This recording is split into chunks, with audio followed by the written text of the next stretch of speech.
Jonathan, thank you so much for your time and congratulations on this new project.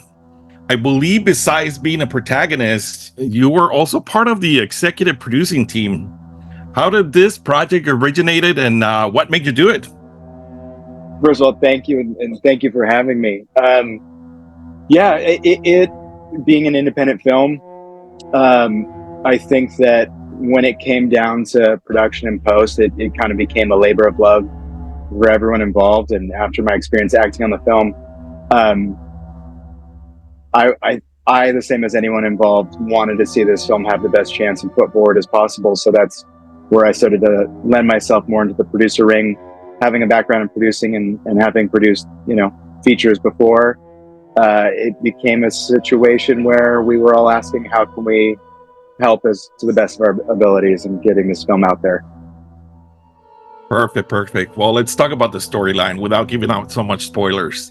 How would you describe this movie? Because I'm not sure if it's a psychological thriller, more like a sci-fi. I know it's a nail biter, but can you give us a quick recap on the storyline and your character, Miles? Yeah, I think we're calling it a contained psychological sci-fi thriller for those that can stomach that sentence. It's a story about a soldier, Miles, who is deployed in the Gulf War in 1991. And on the battlefield, he's shot and sees a bright light in the sky and ends up in a room with no windows and no doors. And beats ensue, both physical and psychological, and it's up to him to find a way out. Well, I'm a big fan of the behind the scenes and how do they do it. And this movie has a great mind-blowing elements, but does the set really shift in all directions, or was it more about camera tricks? It was a mixture of everything you can imagine. We had several different versions of the set that were able to do a variety of things, and all of those pieced together lends itself to the movie magic that you see on screen. But so there were definitely moving sets, spinning sets, shrinking sets, but there's certainly camera tricks also that always come into play. Awesome. That's the magic of movies. Perfect.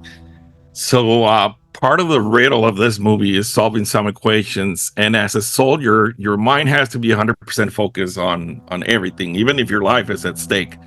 But as an actor, how can you stay focused when there's no other actors in that room?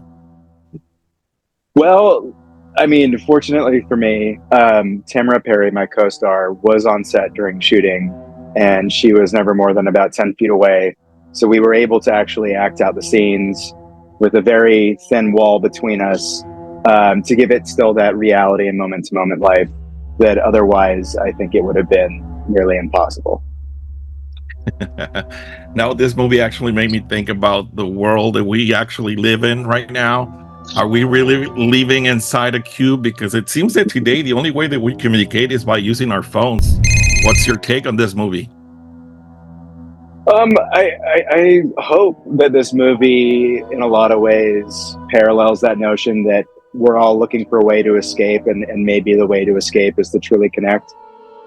Because, like you say, our ability to connect with one another on a person-to-person level is not what it used to be, and sometimes with the things that plague us within, you have to look within, and to look within, you have to look to who's sitting next to you. Perfect, Jonathan. Well, thank you so much for your time. Where and when can we see it? You can see it in theaters July 19th and on digital July 30th.